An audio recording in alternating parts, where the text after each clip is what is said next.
वो थ्योरी समझ में आई सबको? Trial and error learning. बोलो संगीता।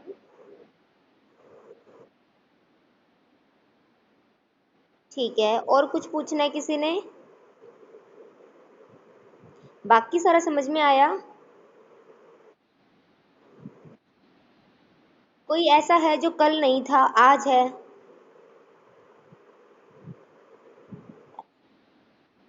ओके। कृपा। तो कई लोग हो। ठीक है, हम दोबारा रिवाइज करेंगे पूरी थ्योरी को। दोबारा से रिवाइज करेंगे। आप अपनी नोटबुक पेन साथ लेके बैठो। हेडिंग्स लिखते चले जाना।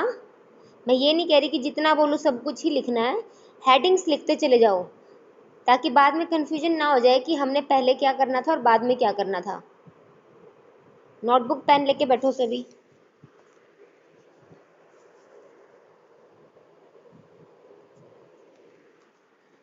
सबसे पहले टाइटल यानी थ्योरी का नाम, ट्रायल एंड एरर लर्निंग।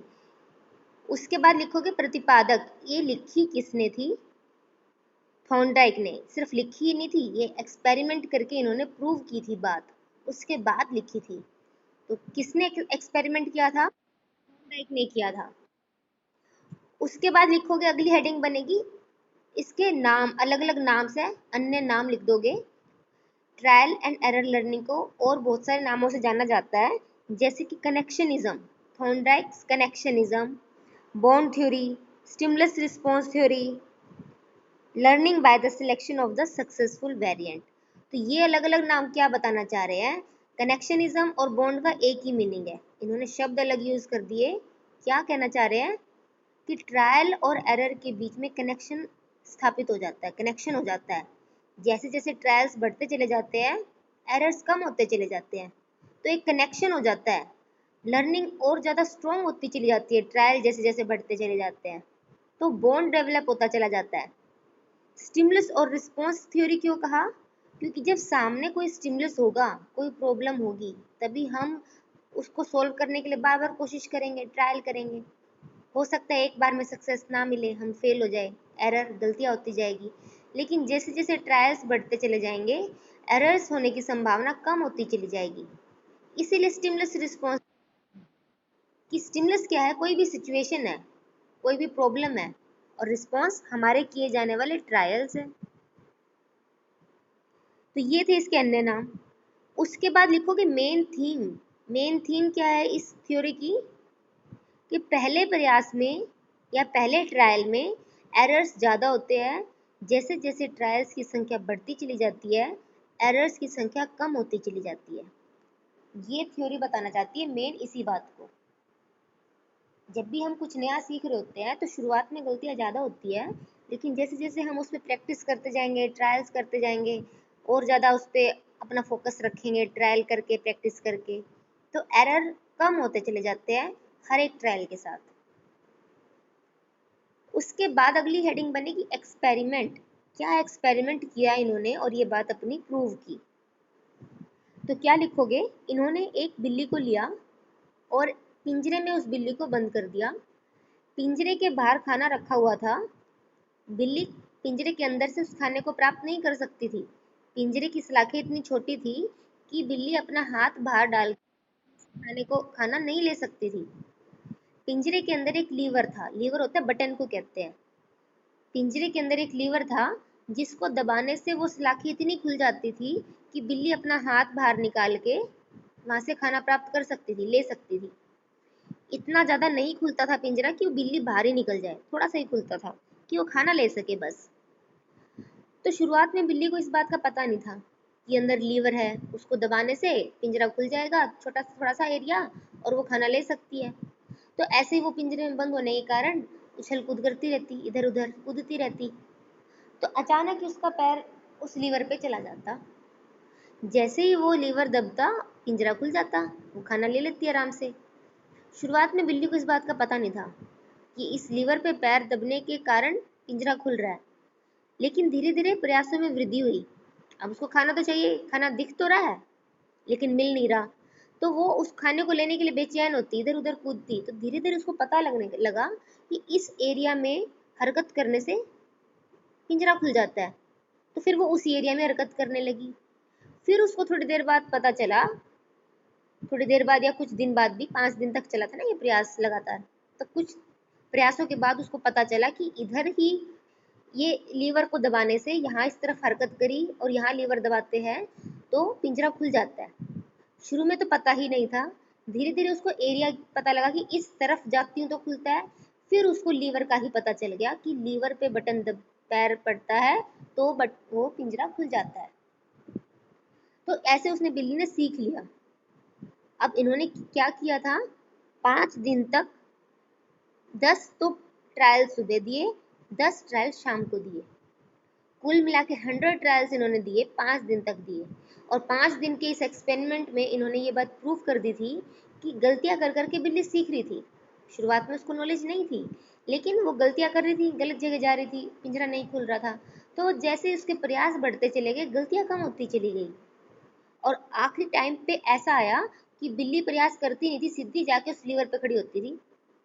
उसको पता चल गया एक भी गलती नहीं थी, पिंजरे में डाला और वो सीधी लीवर पे खड़ी होती थी जाके, ताकि पिंजरा खुले और खाना उसको मिले।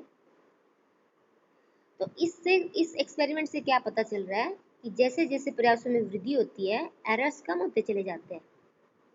तो आप ये एक्सपेरिमेंट लिखने के बाद निष्कर्ष लिखोगे, इनके एक्सपेरिमेंट का निष्कर्ष भी लिखना है। तो उस निष्कर्ष में आपके बुक में 12 पॉइंट दिए हुए हैं, पर आपने वो 12 के 12 लिखने की जरूरत नहीं है, उसमें से इम्पोर्टेंट कर लो।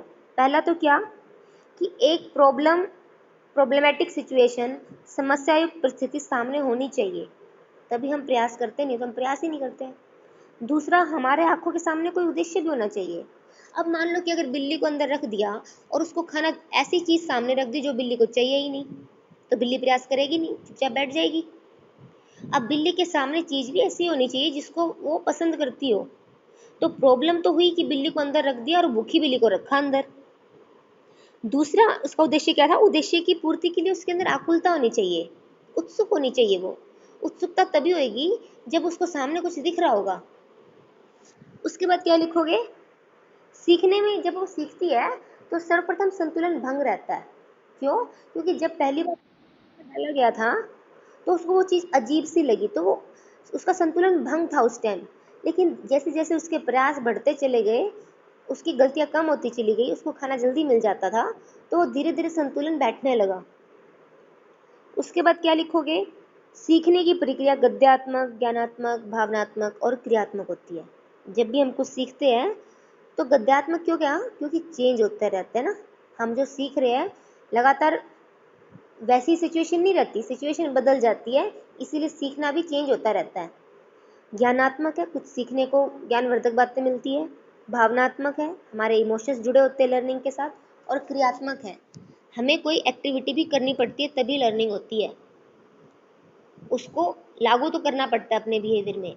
मान लो कि आपने देख के कुछ सीख लिया, लेकिन अगर उसको अमल नहीं किया तो उसकी फॉरगेटिंग बहुत जल्दी हो जाती है।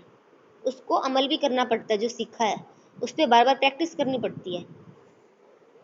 उसके बाद अगला पॉइंट क्या लिखोगे, प्रयासों की संख्या बढ़ने के साथ साथ अनावश्यक क्रिया कम हो जाती है। ऐसा ही हुआ था बिल्ली के साथ। फिर 12th पॉइंट, अंत में प्राणी उपयुक्त प्रयोगात्मक अंगों में संबंध को जान लेता है। यानी कि लास्ट में क्या होता है, जब जैसे जैसे ट्रायल्स में वृद्धि होती चली जाती है, कनेक्शन स्थापित होता चला जाता है स्टिमुलस और रिस्पॉन्स के बीच में। तो ये इसके एक्सपेरिमेंट के निष्कर्ष थे। उसके बाद अगली हेडिंग, यहाँ तक कोई दिक्कत है किसी को?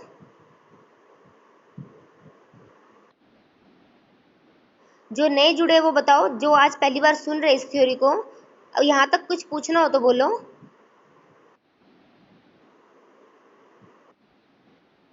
ठीक है, चलो आगे देखो। उसके बाद आप लिखोगे लॉज। इसके कुछ लॉज है, कुछ नियम बताए गए हैं जो कि बहुत ज़्यादा प्रसिद्ध रहे। प्राइमरी लॉज कौन से थे? 3 टाइप के प्राइमरी लॉज। ये लॉज आपने तीनों ही लिखने हैं, आप एक भी छोड़ोगे नहीं। ये बहुत पॉपुलर लॉज इसके रहे हैं। फर्स्ट क्या है, लॉ ऑफ रेडीनेस। इस लॉ में थॉर्नडाइक क्या कहना चाह रहे हैं कि जब हम किसी काम को करने के लिए रेडी होते हैं और हमको वो काम नहीं करने दिया जाता है तो फ्रस्ट्रेशन हो जाती है, हमें संतुष्टि नहीं मिलती। जब हम किसी काम को करने के लिए रेडी नहीं है और हमें धक्के से वो काम करने के लिए कहा जा रहा है या सीखने के लिए कहा जा रहा है, तब भी संतुष्टि नहीं होती है, फ्रस्ट्रेशन हो जाती है। कुल मिला के थॉर्नडाइक ये कहना चाह रहे हैं कि लर्निंग तभी होती है जब हम रेडी हो, रेडीनेस हो, हमारे अंदर भी तत्परता होनी चाहिए कुछ सीखने के लिए। तत्परता अगर नहीं होती है और धक्के से कुछ सीखने के लिए कहा जाता है तो फ्रस्ट्रेशन हो जाती है, और अगर सीख भी कुछ लेंगे तो उसकी फॉरगेटिंग फिर जल्दी हो जाएगी। इसीलिए लर्निंग के लिए पहला लो क्या कहा कि हम रेडी होने चाहिए कम से कम जब भी कुछ सीख रहे हैं। कुछ भी लाइफ में चेंज भी आ रहा हो, आपकी लाइफ में भी कोई चेंज आ रहा हो, आपको स्कूल चेंज करना है, कॉलेज चेंज करना है, कुछ भी चेंज करना है, फ्रेंड्स के साथ नहीं बन रही है, आप सोच रहे हो कि हम नई जगह जाएंगे, न्यू फ्रेंड्स बनाएंगे, कुछ भी अगर लाइफ में कुछ भी नई लर्निंग करनी है तो उसके लिए माइंड प्रिपेयर तो होना चाहिए। अगर माइंड प्रिपेयर नहीं होता है तो प्रॉब्लम हो जाती है। तो ये है रेडीनेस। जब भी हम कुछ सीख रहे होते हैं तो रेडीनेस, तत्परता होनी चाहिए, तभी हम उसको अच्छे से सीख पाते हैं। सेकेंड पॉइंट क्या कहा, law of exercise. Exercise means practice. जितनी ज़्यादा बार हम प्रैक्टिस करते जाएंगे वो चीज़ें, वो लर्निंग उतनी ज़्यादा स्ट्रॉन्ग होती चली जाएगी। ऐसा नहीं होता कि प्रैक्टिस ज़्यादा हो रही है तो वो चीज़ें हम भूल रहे हैं, नहीं। वो जितनी ज़्यादा प्रैक्टिस करते हैं, जितना ज़्यादा उसका यूज़ करते हैं, जो हमने सीखा है उस लर्निंग का, उस स्किल्स का जितना ज़्यादा हम यूज़ करेंगे वो उतनी ही और ज़्यादा पक्की होती चली जाएगी। इसी के अंदर 2 पॉइंट और बताए हैं लॉ ऑफ एक्सरसाइज के अंदर ही, law of use and law of disuse. जब हम किसी चीज़ को यूज़ नहीं करते तो उसको डिसयूज़ कह रहे हैं, यानी कि जब हम यूज़ नहीं कर रहे, जो स्किल्स, जो लर्निंग हमने सीख ली है उसको हम यूज़ नहीं कर रहे हैं तो उसकी फॉरगेटिंग जल्दी हो जाएगी। और अगर हम यूज़ कर रहे हैं, लॉ ऑफ यूज़ क्या कह रहा है कि यूज़ कर रहे हैं तो लर्निंग और ज़्यादा स्ट्रॉन्ग होती चली जाती है। उसके बाद थर्ड लॉ क्या दिया इन्होंने, लॉ ऑफ इफेक्ट। हमने जो किया उसका परिणाम हमें क्या मिला। मान लो आपने कुछ अच्छा किया हो, परिणाम अच्छा नहीं मिला हो, तो आपका इफेक्ट उसके ऊपर, आपका नेगेटिव इफेक्ट पड़ा ना उस काम के लिए। अब आपके अंदर वो नेगेटिव इमेज क्रिएट हो गई इस चीज़ के लिए, उस लर्निंग के लिए। तो लॉ ऑफ इफेक्ट यानी कि हमें रिवॉर्ड मिल रहा है या पनिशमेंट मिल रही है, ये चीज़ इफेक्ट डालती है कि हमें हमारी फ्यूचर की लर्निंग कैसी होएगी और जो सीखा है वो कितनी स्ट्रोंग होएगी, हम उसको भूलेंगे या उसको बनाए रखेंगे। ये डिपेंड करेगा कि रिवॉर्ड और पनिशमेंट क्या मिली, इफेक्ट क्या रहा, जो हमने सीखा, सीखने के बाद हमने जो किया उसका क्या इफेक्ट पड़ा हमारे ऊपर। मान लो कि आपने कोई नया सब्जेक्ट ही सीख लिया, कोई नई लर्निंग, पर वो सीखने के बाद आपको अच्छा नहीं लग रहा, आपका माइंड डाइवर्ट हो गया, डायरेक्शन आपके माइंड की चेंज हो गई, तो वो लॉ ऑफ इफेक्ट क्या कहना चाह रहे हैं कि इफेक्ट अच्छा नहीं पड़ा उस लर्निंग का। बहुत सारी देखो चीज़ें, बहुत सारी दुनिया में सीखने के लिए, लेकिन सारी चीज़ सबके लिए नहीं बनी। हर कोई अलग अलग काम में परफेक्ट हो सकता है। आप ये मत सोचो कि वो इस काम में परफेक्ट है तो मैं भी होनी चाहिए, आप अलग हो, वो अलग है। सबके ऊपर उस लर्निंग का इफेक्ट अलग पड़ेगा, और जैसा इफेक्ट पड़ेगा उसके हिसाब से हम आगे सीखते हैं। तो सब कुछ सबके लिए नहीं बना है, ठीक है। तो ये इफेक्ट यही बताएगा कि हमारे ऊपर उस चीज का क्या इफेक्ट पड़ा। ऐसा जरूरी नहीं कि हमारे ऊपर गलत इफेक्ट पड़ा है किसी लर्निंग का तो दूसरे पे भी गलत ही पड़ेगा। ये बात माइंड में मत रखना। वो चीज आपके लिए गलत इफेक्ट डाल रही है तो दूसरों के लिए जरूरी नहीं कि गलत डालेगी। सब अलग है और हर चीज हर एक के लिए नहीं बनी है। तो ये थे इसके लॉज ऑफ लर्निंग के प्राइमरी लॉज थे जो थॉर्नडाइक ने दिए, और बहुत ज़्यादा पॉपुलर है ये लॉज। उसके बाद सेकेंडरी लॉज जो बाद में आते हैं और इतने खास इंपॉर्टेंट भी नहीं है। क्या है वो लॉज? पहला है रिस्पॉन्स वेरिएशन। रिस्पॉन्स चेंज होता चला जाता है तो सीखना भी बदलता चला जाता है।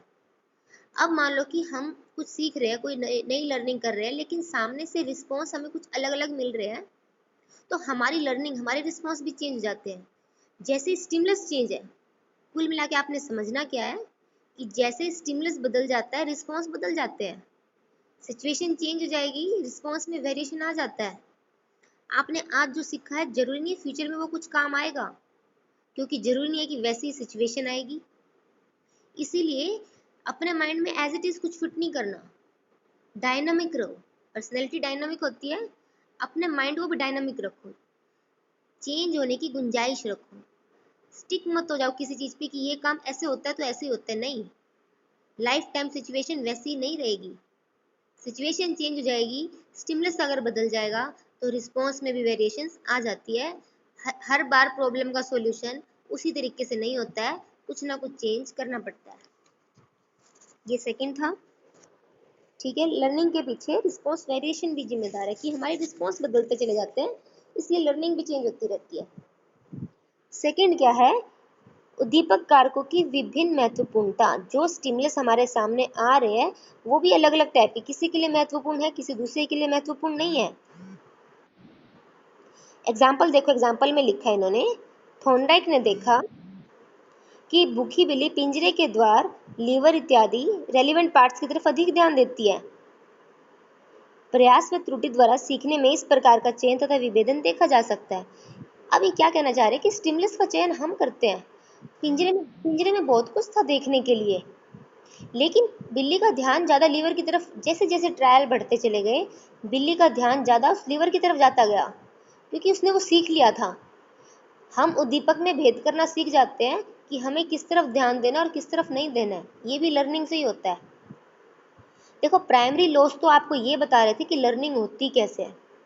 सेकेंडरी लॉज ये बता रहे कि लर्निंग हो जाने के बाद वो लर्निंग में चेंज कैसे आ जाता है।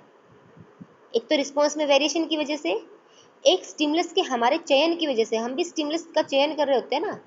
आज जो चीज़ हमें पसंद है, जो स्टिमुलस हम चूज़ कर रहे हैं, लाइफ टाइम जरूरी नहीं है कि हम उसी को चूज़ करेंगे, वो चेंज हो जाता है। थर्ड है एसोसिएटिव शिफ्टिंग।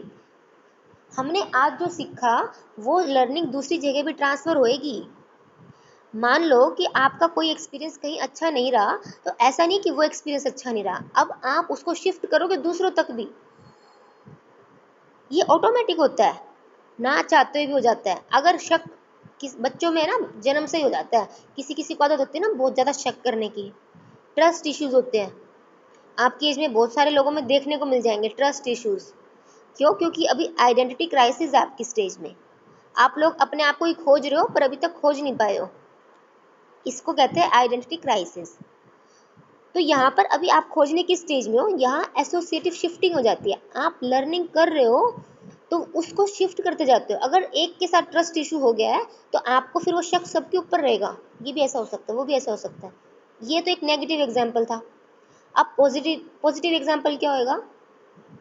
अगर मान लो कि अच्छे आपके फ्रेंड्स रहे हैं और फ्यूचर में आपके साथ कोई ऐसे लोग जुड़ रहे हैं जो अच्छे नहीं हैं, पर फिर भी आप उन पर आँख बंद करके भरोसा कर रहे हो। क्यों?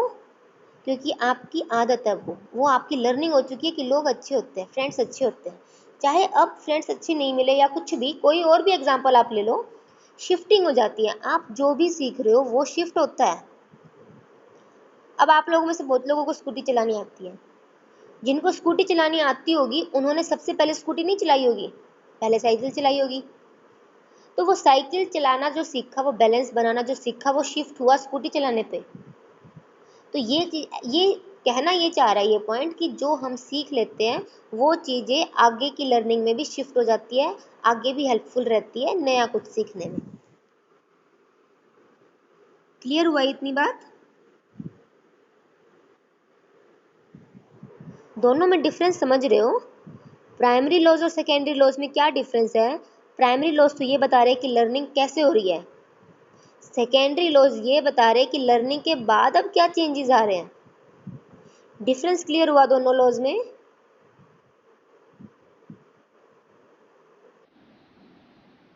बाकी सब भी बोलो। नहीं हो रहा है तो दोबारा पूछ लो, कोई बात। जिसको भी समझ नहीं आए दोबारा पूछ सकते हो। फोर्थ पॉइंट है समानता के अनुसार अनुक्रिया। हम समानता के अनुसार भी अनुक्रिया करते हैं। सिचुएशन जितनी जितनी सिमिलर आती चली जाएगी वैसा पुराना सा ही रिस्पॉन्स हमारा आता चला जाता है। समानता के आधार पर अनुक्रिया होती है। अब इसका एग्जाम्पल क्या ले सकते हैं हम समानता के आधार पर अनुक्रिया का? सोचो आप लोग भी, करंट लाइफ का लेना, बुक का नहीं।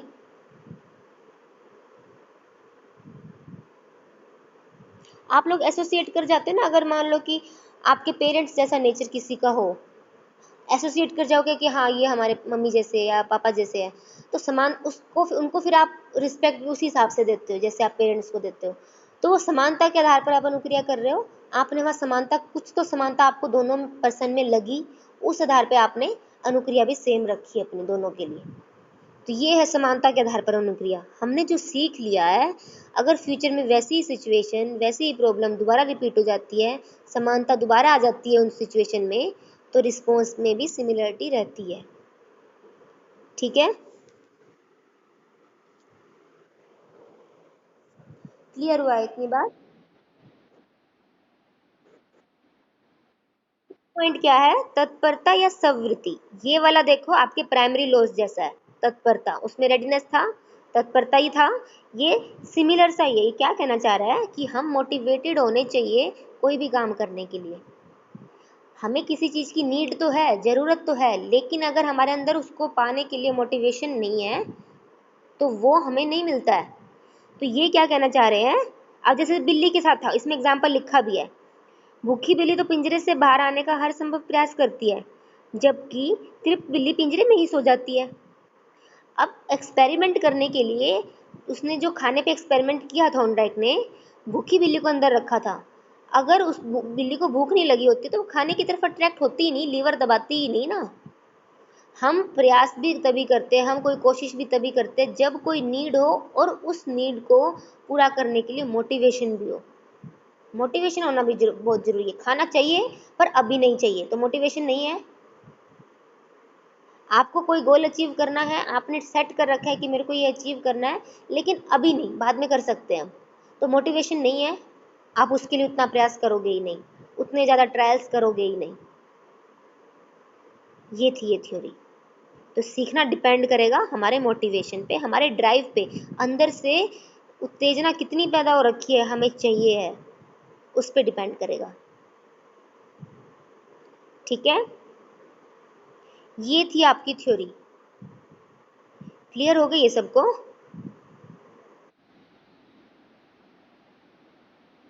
लास्ट में आप कंक्लूजन लिखोगे, कंक्लूजन में वही मेन थीम, मेन थीम ही एक तरीके से कंक्लूजन है। इस थ्योरी के तीनों लॉज का महत्व आज तक भी बना हुआ है। इनके बाद जितने भी और भी साइकोलॉजिस्ट आए जिन्होंने लर्निंग की थ्योरीज पर बात की, प्राइमरी लॉज को किसने नहीं नकारा, उन सबने एक्सेप्ट किया इनके प्राइमरी लॉज को। तो ये इनकी एक थ्योरी की एक बहुत बड़ी खासियत है कि ऐसे लॉज दिए जिसको सबने एक्सेप्ट किया है। ठीक है, ये थी आपकी थ्योरी। कुछ पूछना चाहते हो इस थ्योरी में पूछ लो। आज हम नई नहीं कर रहे हैं, इसी को रिवाइज किया क्योंकि मैंने कल कहा था कि हम इसको रिकॉर्ड करेंगे, फिर मैं आपको रिकॉर्डिंग भेज दूंगी ताकि आप बार बार उसको सुन के रिवाइज कर सको, इसीलिए आज इसको दोबारा से किया।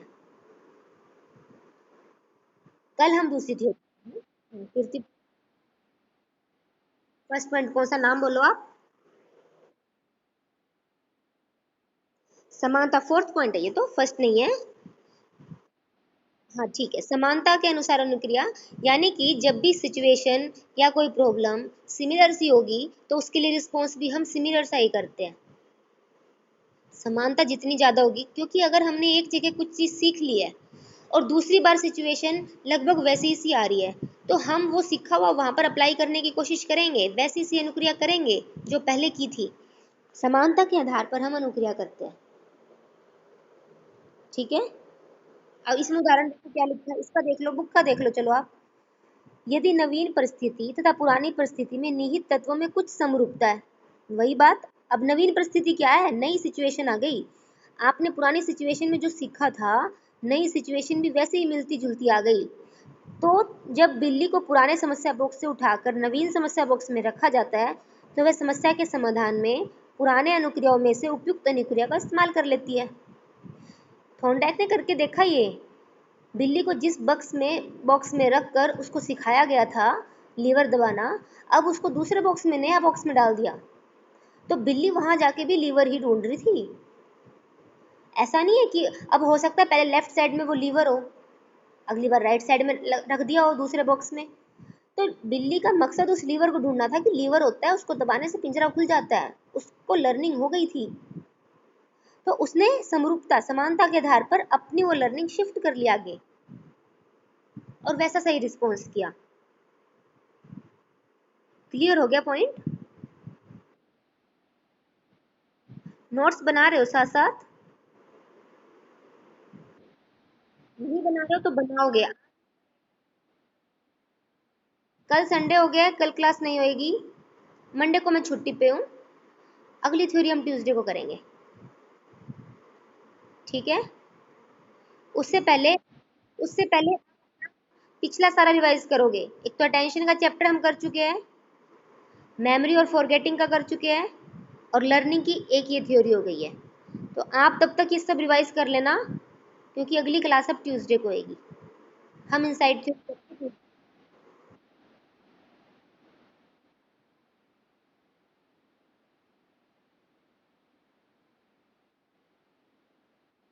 इसीलिए तो रिकॉर्ड कर रही हूँ। ये मैं कल पढ़ा चुकी थी, लेकिन रिकॉर्ड करना भूल गई थी, इसीलिए आज दोबारा किया ताकि इसको रिकॉर्ड कर सकूँ और फिर आपको भेजूंगी। और मैं ऐसे नहीं भेजूंगी, ये कॉलेज की वेबसाइट पे डल जाएगा। कॉलेज का यूट्यूब चैनल है, रिकॉर्डिंग उस पर डल जाएगी, आप वहाँ से देख सकते हो। मैं आपको लिंक शेयर कर दूंगी, क्योंकि ज़्यादा एमबी की होती है ना, व्हाट्सएप पे तो आएगी ही नहीं। वो लिंक फिर यूट्यूब पे जाने के बाद लिंक शेयर हो जाता है।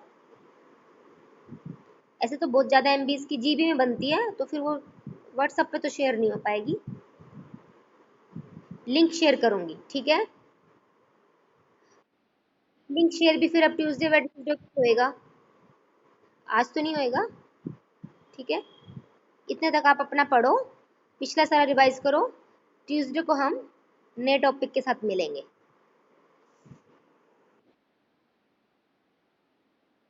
नहीं करानी, नहीं करानी है। हिंदी इंग्लिश की मांगी गई है बस, क्योंकि उनमें बच्चे ज़्यादा है ना। मेरे सब्जेक्ट की नहीं लानी है आपको। चलो, इस थ्योरी में कुछ पूछना है?